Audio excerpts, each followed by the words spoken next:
Hello, Feminine Roadmappers. Welcome back to Feminine Roadmap Podcast, the podcast that helps you navigate the challenges and the changes of midlife and empowers you to live a more vibrant second half. If you find us today on a podcast platform, please remember to subscribe, rate, and share this episode. Also, if you're on YouTube, hello, just look down below, subscribe, ring that bell, and that way you won't miss any more of these amazing conversations. Today, we're going to be talking about mindset shifts. We're going to talk about learning to think about the friction, the fire, and the difficulty and the resistance that we feel in our life. And instead of seeing it as a reason to quit, stop, hold ourselves back, we actually want to learn how to use it as a fuel to fire our success and our forward motion, because this is the season of life where we have the power to pivot and the experience to make that happen.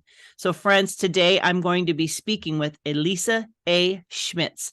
She is an award-winning entrepreneur. She's a professional journalist. She's a founder and CEO of 30seconds.com, and she is the author of Become the Fire, Transform Life's Chaos into Business and Personal Success. Elisa, thank you so much for being on the show today.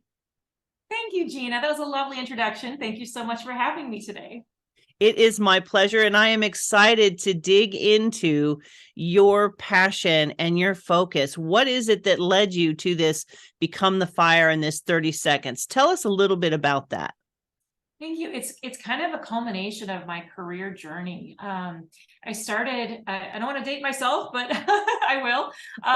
In 1996, I was expecting my first child. I had just graduated with my master's degree in journalism and kind of kicking off my career in journalism and looking for information about this new life stage about pregnancy. So I decided that there wasn't anything out there. I made my own, and this propelled it into went from being a pregnancy website to one of the biggest parenting websites on the web.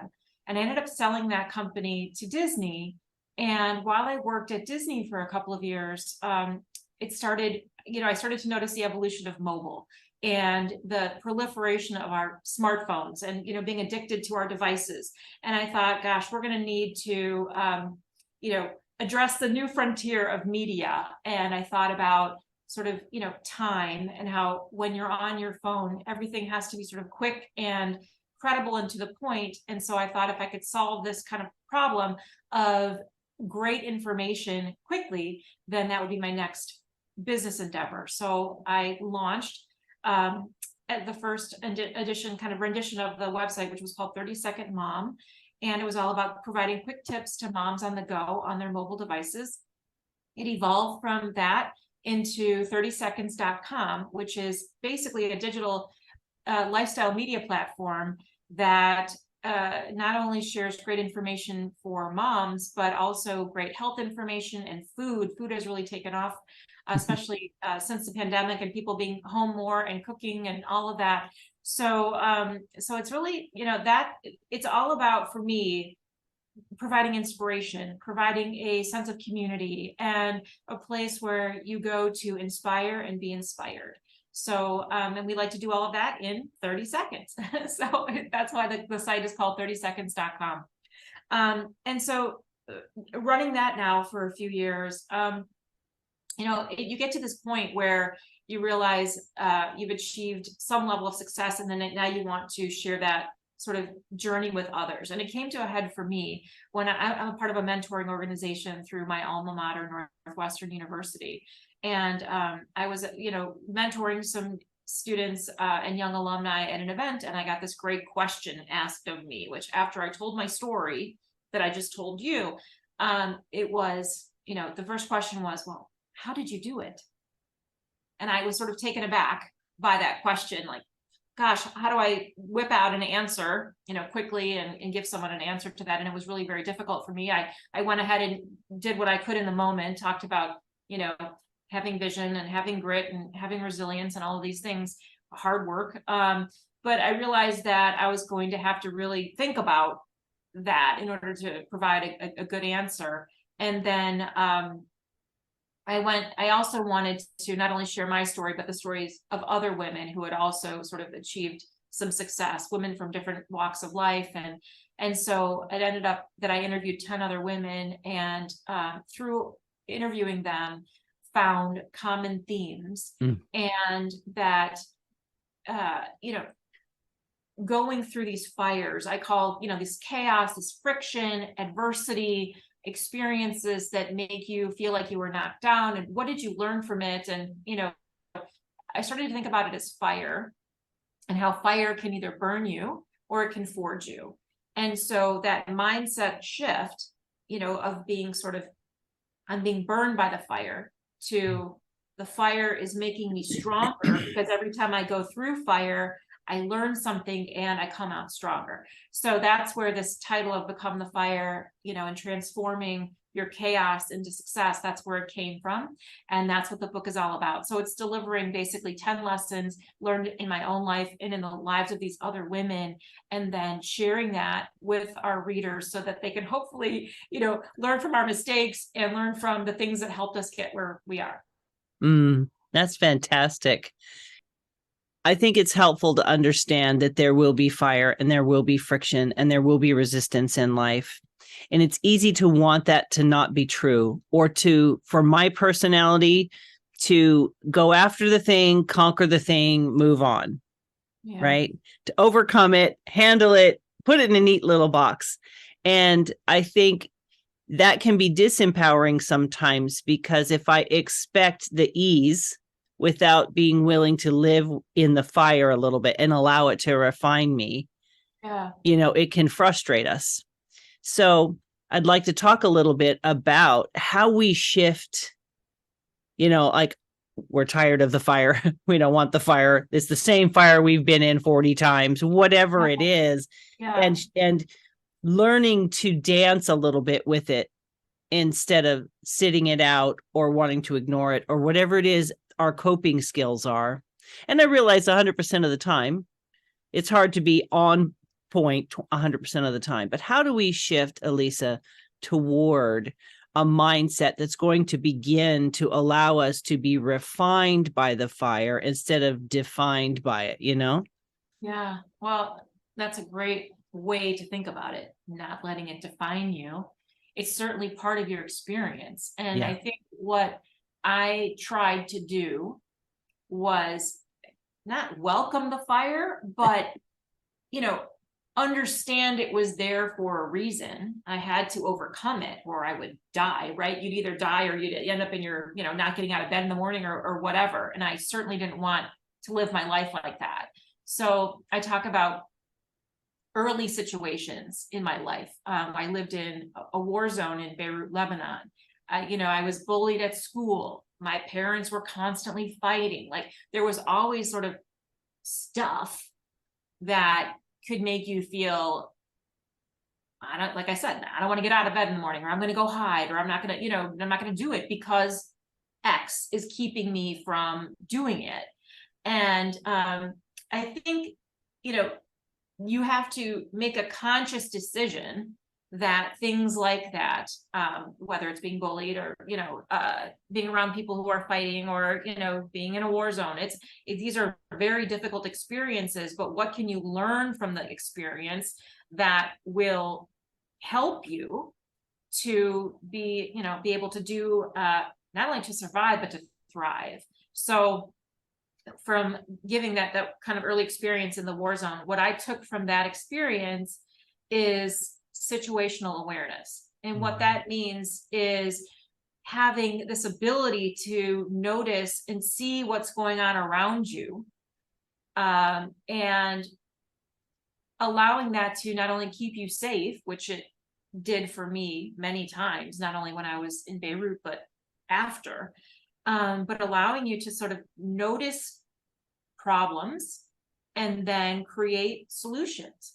So, that early experience heightened my awareness, which therefore allowed me to see problems and then create solutions and then have vision.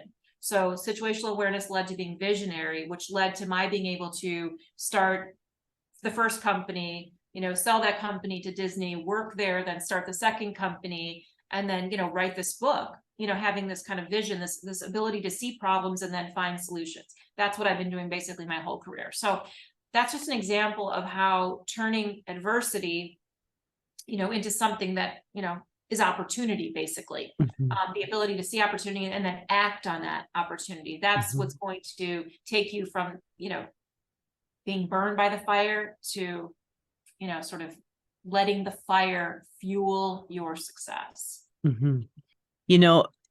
We have habits of thought, don't we? We have ways that we define situations, and what we have been through does definitely color or influence the way that we engage with incoming issues, stresses, and that sort of thing.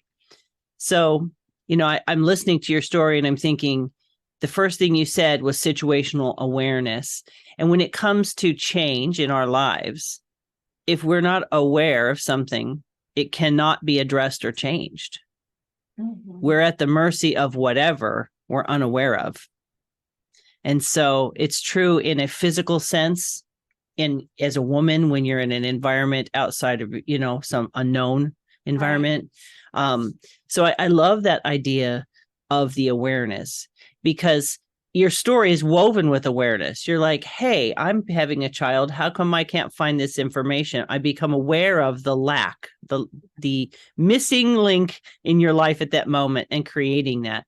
And I think as people are listening, that may feel like, because what you did was kind of on a larger scale compared to what I would say some people's lives might equate. But let's boil that down a little bit to let's say a more average life, one that's not on that larger stage like you've lived.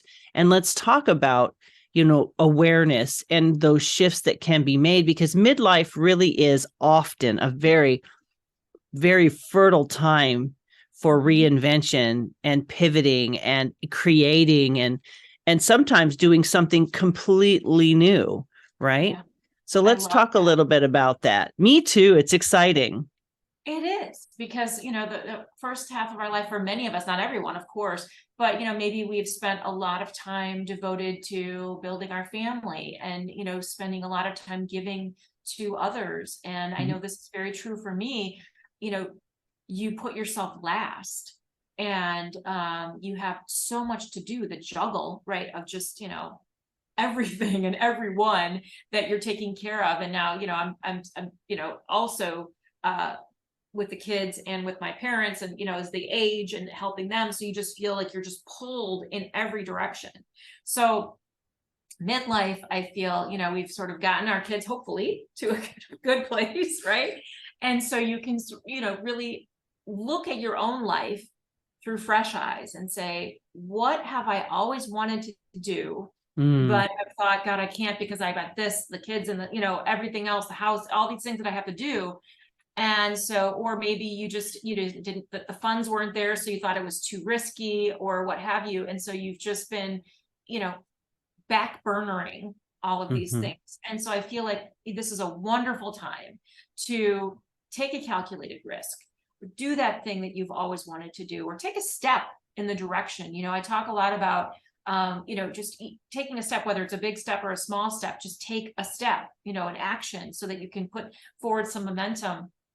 I also talk about side hustles. I love side hustles because it lets you, dabble or, take a step without risking everything. It's just feeling it out, seeing how, is this something that might have legs, or am I not really interested in it after all? But, starting to do something on the side is a wonderful way to figure out if that's the direction that you want to go. It's so true, isn't it? It's easy to feel time ticking or opportunity missed in our perception sometimes. Right. As I talk to different women, as I have these experiences, I think one of the things I've said over and over, and if anyone has listened, they've heard this, but I feel like we need to bang this drum, that if we are in our 50s, we could potentially live a whole nother adult life of 25 to 30 years. Yes, we could easily. Yes. I spoke to a guest and she was telling me about a woman who started her business in her 80s and now she's 101. So she's Oh my built God. an empire, right? Right. That's Go. awesome. Oh my God, that is huge. So, Love it. and that's 25 years, 27 years from where I am when she started. I mean, And these conversations are like, why not? Like your advice to take a step. You don't have to change everything today. And that's the thing I think where we've been running so hard at all the things. yeah. I feel like we can kind of lift our head up a little bit in midlife. Do you know what I'm thinking? Yes, absolutely. I mean, and that's the thing, you've put in so much work. You've had so many experiences, so much fire, right? That you've been overcoming. And that's the other thing I wanted to say about midlife. I think that you've gone through so much chaos, and fire by this age, and you've learned so much, so much. We know so much more now than we did in our 20s and our 30s and our 40s. And we have the benefit of leveraging all of that experience and being able to say, oh, well, I know not to do it that way, or I know not to do X, because I went through Y, and it informs my decisions. It informs the path, the step that I'm going to take. So that's just genius. And so, people like Vera Wang come to mind. She's the designer who started, in midlife and is hugely successful. I mean, you have to wonder, all of that sort of journey that she went through and then finally hitting it. Why? Because she learned along the way, and so many people that, have learned and been able to, succeed at this point in stage in their lives. I just think it's really remarkable and shouldn't be that surprising because of what I just said. We have all of this, hard won, battle earned experience to help us. I feel like part of that journey, Elisa, is acknowledging ourselves and what we know. Oh, yeah. Because we know it so easily, or it's come hard, right? But because it's come that way, possibly, like we've just done what we had to do, right? I'm just doing what I have to do, or trying to do my best. We don't always value those gifts, those strengths, those skills that we've learned along the way because they've become so automatic in the life that we're living. Yeah. You almost take it for granted. Yeah. You don't know how special or potent it can be because you just like, and that's another reason why I always sort of stress owning your differences and what makes you unique and what makes you special, because nobody else really has the same perspective because they haven't been through exactly what you've been through. So you bring to the table perhaps a lot more than you think. Through all of, whether you've just had all volunteer experience, or whether you've had, what I mean, like even if you haven't had some big career, you've done things in your life that have given you this gift of perspective, and that's valuable. You just, the trick is figuring out where to apply it.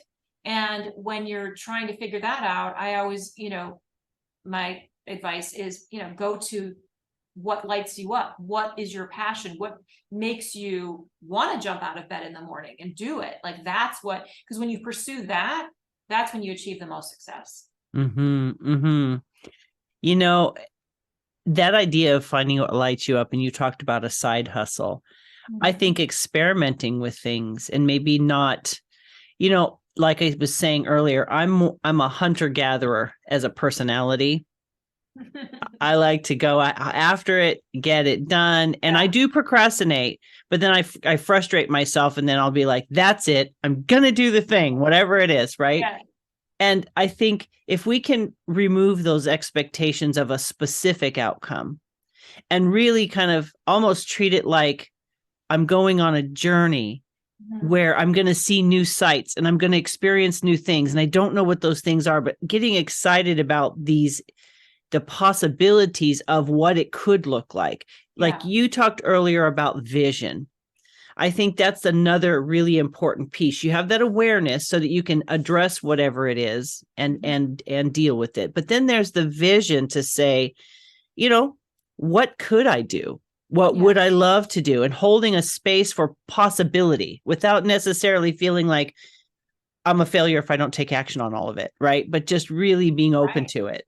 Oh, absolutely. In the book, I talk about white space and giving Mm, yourself, creating white space, because that's sort of where the magic happens. And you don't need, some big whiteboard or, blueprint, or, it doesn't have to be super formal. It's about finding moments even in your life where you can ideate and use experiences to trigger ideas. Sometimes I talk about also about mindfulness, because I really am a huge believer in the mind body connection. And by taking time to be mindful and giving our brain a break and stop like forcing, because you're always thinking and forcing and trying to come up with stuff. But sometimes it's when you're in that moment of white space and doing something totally unrelated.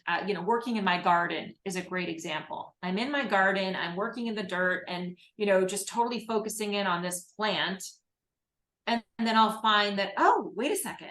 I got an idea for this problem that I was trying to solve. And I wasn't even trying to.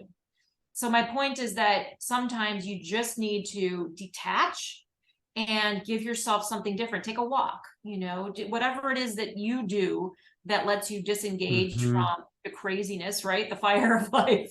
And then you'll find, I hope, because I do, you'll find yourself with more creativity, more space in your brain to, figure things out, see things that you might not have seen, see the possibilities everywhere.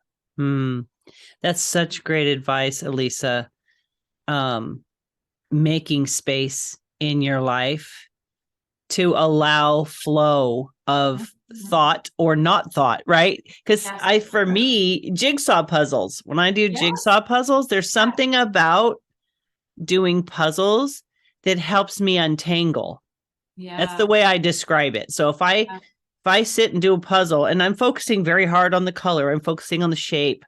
Yeah. It's like in therapy. There's certain kinds of therapy where they do things that distract your mind so that the subconscious things can rise up. It's like the 2-year-old child, look over here, and the child looks over there and forgets about the thing that they're focused on. Yeah, that is it. That's very interesting. Yeah. And so I think that white space is that. Yeah. It's putting your mind off of the thing that feels a certain maybe stressful way. Right. And as soon as the mind gets like, look over here, play with this toy, the subconscious is no longer in resistance to it. Now you have a little free flow. It's a great way to think about it. Yeah. And it's fascinating. It's fascinating how that can happen. And so that's why you have to intentionally make time for that. You have to add it into your schedule, as crazy as that sounds. But, now I'm going to go, leave my desk to go take a walk or garden or do my puzzle or whatever it is that gives you that white space so that you can, be more effective, be more creative, be more visionary. And when you say visionary, let's not assume everyone really understands what it is, because I think sometimes we have words in certain fields where we just use them like taco, it's like it's a super easy word to say and everyone understands what a taco is. But when we talk about having vision and being a visionary, we might think of someone like Martin Luther King Jr., who was definitely a visionary. Right. But at some point, he was Martin Luther King Jr. that no one knew, right? So his vision started before people knew who he was. And so let's talk a little bit about that vision. Yeah, thank you. I mean, it's a great point, and I make it, I say the same thing. I talk about Steve Jobs, I think about Oprah Winfrey, these larger than life people that when you use the word visionary, that's what you think of, right? And that's true, but visionaries can be anyone from a child to a mom to to an employee working for a boss. I mean, it's really about using a child. simple things like coloring outside the lines, or, mommy, I don't want to stay in the lines because I see it this way, right? Or I want to make up my own game. I don't want to play, shoots and ladders. I want to play whatever game I'm making. So children are visionary. Moms are visionary. They come up with ideas to, nourish their picky eaters that maybe other people hadn't thought of. And right. And employees, I mean, solving problems at work, just having vision means to me looking at the world, identifying, problems or opportunities, and then doing something about it. So, like I said, like if it's a child, they're making up their own game, or if it's a mom, I'm going to make up a new recipe, so that I can nourish my picky eater, whatever that looks like in your own life. But the key is not only to, see the issue, but come up with a, sort of idea and then execute. That's to me what a visionary is. And I think, wouldn't you agree, Elisa, that we may not recognize our own ideas for the powerful things that they are? Oh, because here we are doing what we do. Like, think about it as women, how many people will come to us for an answer for something in their life? Right? Sure. Why do you suppose they come to us? Right? So if we can recognize the value that we bring, because I feel like people use the word just, I'm just right. a housewife. I just work in a cubicle, or I just do this, or I just do that. And I feel like I really wish we could have a magic wand and kind of open people's eyes to the magic that they are. Right. Well, I want to go back to what you said about, what I did as a young mom, looking for information, not finding it, and then deciding to do something about that. And then I executed, and I took one step, which was to make a pregnancy newsletter, which then the next step was putting it online. The next step was growing it. So it was one step, one step at a time. You said I had a big, big vision, or a big, on a big scale. That's true, but it didn't start that way. Okay. So my point is that I was not anyone, sort of special in that, I came from this background that or I went to Harvard or some, that wasn't who I was or am. I was just someone who was able to see a problem in my own life, a need that I wanted to fill. And then I took a step toward solving that problem. And, I didn't know how to run a business, start a business, but, you figure these things out and you get people to help you. And, it's definitely, the timing of it all was just, amazing, because it was, 1996 and the World Wide Web was just becoming a thing. And, so all of that played a part in the scale of what happened. But my point is that, all of the women in my book, same thing. And Mary Dillon, who's the CEO of Foot Locker, wrote the foreword to my book. No particular amazing background, the daughter of a steel worker, put herself through college, working as a waitress and a house cleaner and all these things. And now she's the CEO of, several Fortune 500 companies she's been. So it's just a remarkable journey. And it really just starts with one step. It's the simplicity, isn't it? It's taking the step that's in front of you, having a vision for what it could be. So it's informing you, right? The idea, the greater idea is possibly informing this step. But I think sometimes don't the ideas come after you take the step?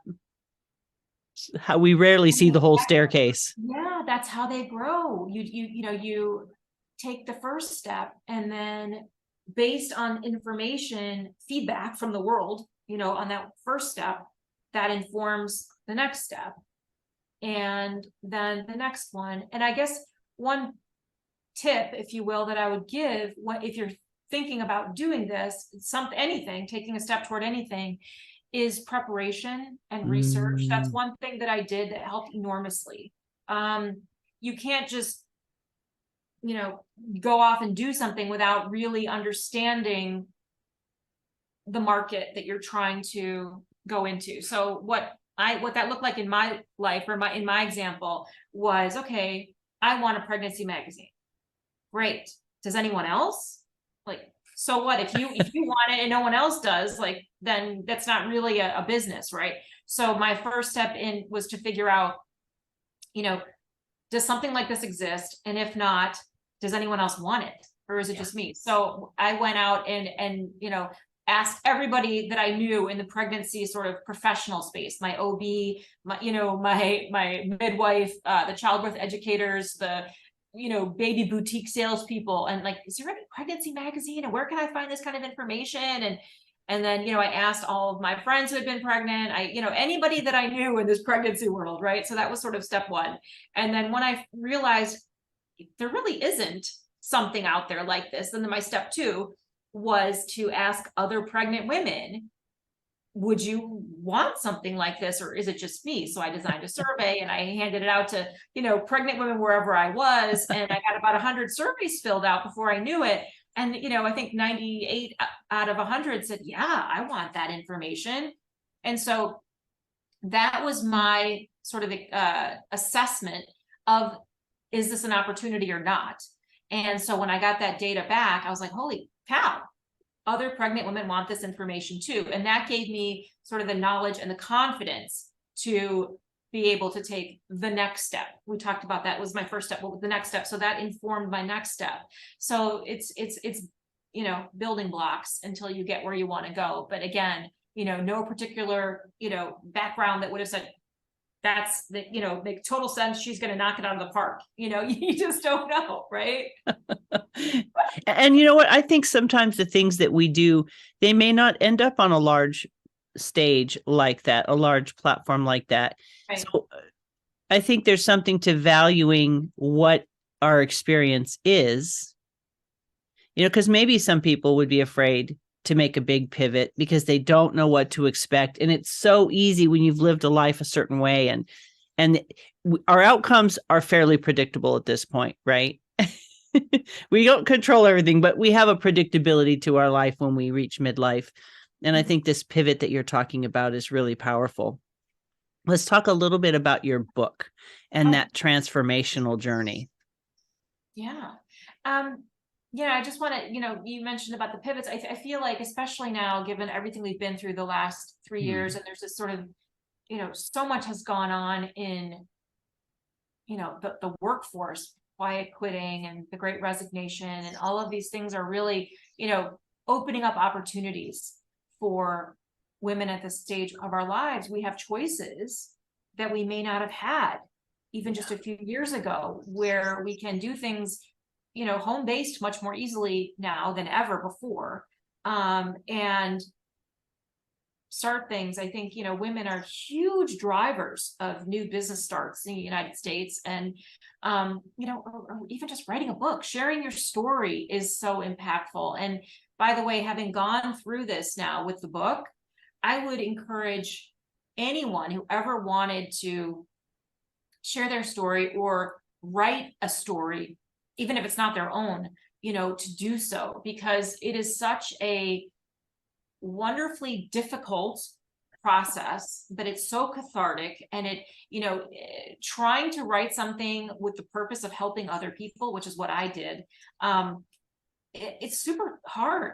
But I feel like it's extremely rewarding, because you want to, when you get to a certain point at the stage in our lives, you want to feel like everything that you've done matters and that it helps other people. So whether it's something that I did well, or whether it's something that I did horribly wrong, terrible mistake, like, I want to tell you so that you can learn from that and either avoid the mistake or learn from the mistake or learn from the success. And wait, she did something, in order to get her to that, so that's the stories that I tell those stories in the book, with the intention that it will help, women of all ages and stages. But in particular, I think this is a really fertile stage that we're at, to be encouraged to take that chance, whatever it is, whether it's a book or a business or, a volunteer opportunity, whatever it is that you want to do.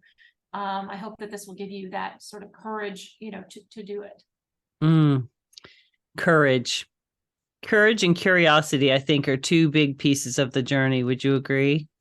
Oh my gosh, absolutely. And those are actually two themes in the book too. So being courageous and understanding the role that fear plays in your life, because there will always be fear, and fear is important.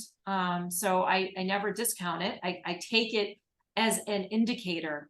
I welcome it because it informs me of dangers, threats, opportunities, and you start to look at things that make you fearful, and figure out if, is it fear in a good way or fear in a bad way? Because, right, it can be either.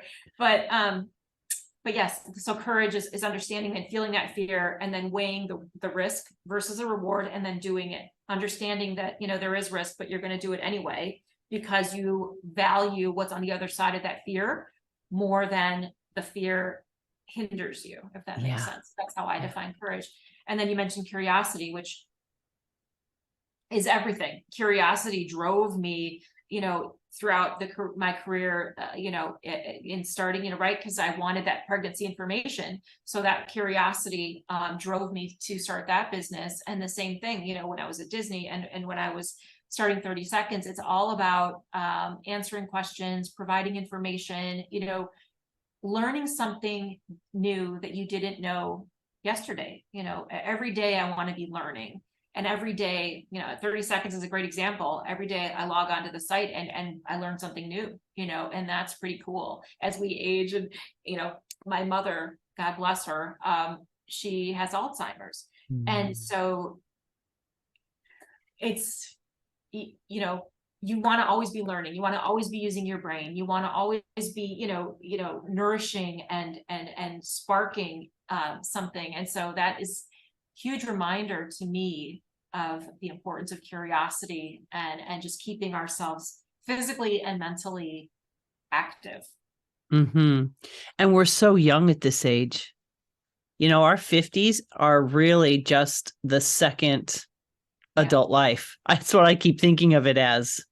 Oh, I love that. That's a great perspective. And, there's so much out there. There's so much opportunity. We're never, too old. I mean, to your point, whether you're 85, whether you're 95, I just saw a great story about, Sister Jean at Loyola University, who I think is 103 years old and still working at her office. She's in her office every day by like 10 a.m. I was like, what? I mean, this is amazing. If I could, just be alive at that age. I mean, but she's working, I'm like, wow. So anyway, the point is that you're never too old, and we're young spring chickens compared to Sister Jean and many other people who've done incredible things with their lives. So I would encourage anybody at any time to just do the thing. Yeah. I would love, Elisa, for you to share kind of 3 tips or strategies or takeaways you would love the audience to have today. Oh gosh, well, so much, right? But I think one big thing, I think for women in general, is this feeling of imposter syndrome. I don't really like the label, but what that means is that you are sort of feeling that you don't have the qualifications. You're not credible, like you're not for some reason worthy to do these things. Maybe it's some of the things we were even just talking about. And so what I like to say about that, when someone says, well, who, me? I'm not qualified, or I couldn't do that. What my response is, why not you? You've been through so much that is unique to you, that's offered you, created this, unique perspective on life, and you have so much to offer the world. And so I would really encourage you to think about all of those things that make you feel unworthy or unqualified. Think of them in a different light, whether it's been that you've been a mom raising your kids, or you've been volunteering, or all of other things that you don't feel are have given you this ability. I would encourage you to look at it in the opposite way and think about how your sort of differences or things that you might consider weaknesses are actually strengths. So why not you? Secondly, I think that, you know, some of the themes that we've talked about today that are really important are, you know, being aware of what's going on around you and looking at the world with this lens of, you know, how can I make it better? You know, that's kind of what I do. I wake up in the morning and I'm like, how can I make life better today? Whether, you know, it's for myself, for my children, for my, you know, community members, you know, family, my online, audience. So when I look at life through the lens of making it better, I see possibilities everywhere. Mm. And I think seeing possibilities is the key. You know, that's the key to everything. Being able to, oh, okay, well, if I did that, that would solve that problem, or that would make, you know, make someone's life better, even just my own. Third, the third has to be a good one. I guess, you know, I'm going to say, gosh, there's so many. Leadership, you know, that's another concept, almost like visionary. We were talking about being visionary. When you think of the word visionary, it seems just so out of reach. I'm going to use the same one for leadership, because when you think of the word leadership, you might think of, you know, the CEO of a big company or a politician, or, you know, something sort of out of reach. And instead, I would encourage you to think of leadership as motivating yourself and others to make the world a better place. So it's always about, it always starts within, because unless you sort of do the work of inspiring yourself and motivating yourself, you won't be able to do that for anybody else, you know?